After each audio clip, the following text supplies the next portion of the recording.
ना है वीडियो बनाओ, लेकिन इनके सब वक्त हम वीडियो बनाए तो आप लोग सपोर्ट करें, है ना भाभी? नहीं, सही बात है। सुनाए थे एक गीत, कैसन लगे जरूर बताया जाइए आप सब।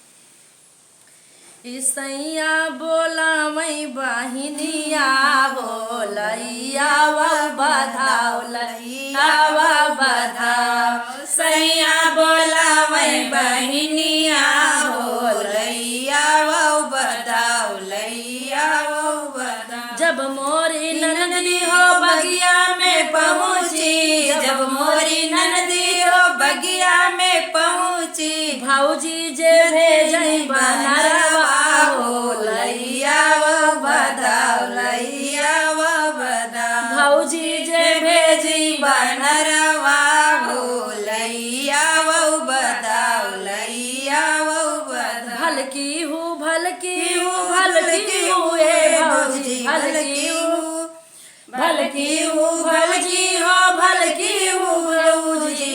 ई तो हमरे पापा के पालल हो लैया भाई उठाए, लैया भाई उठाए। तो हमरे पापा के पालल हो लई जाब उठाए, लई जाब उठाए। जब मोरी ननदी खिसियाब ना खिसिया जा।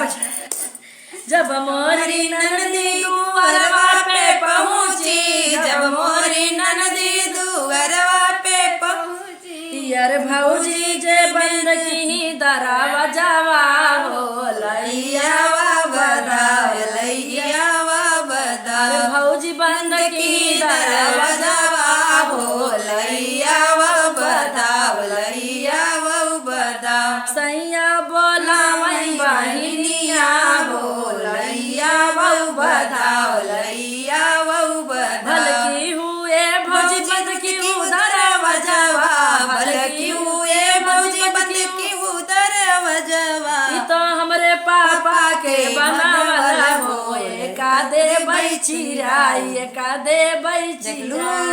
देखलू तो हमरे पापा के बनवल हो एका दे बचिरा, एका दे बचिरा। ई तो हमरे पापा के बनवल हो एका दे बचिरा, एका दे बचिरा। जब मोरी ननदी आंगनवा में पहुँची, जब मोरी ननदी आंगनवा में पहुँची, कूद गई भौजी डरावरिया हो नहीं ले भाई बधाओ, नहीं ले भाई बधाओ। ना सान भर का करे देख कितना ना सान भरन के का दैने आई भलकी हो भौजी हो कूद उड़वरिया, भलकी हो भौजी हो कूद उड़वरी। भैया के जन्मल भतीजवा हो लैया जाबै उठाए, लई जाबै उठाए। भैया के जन्मल भतीजवा हो लई जाबै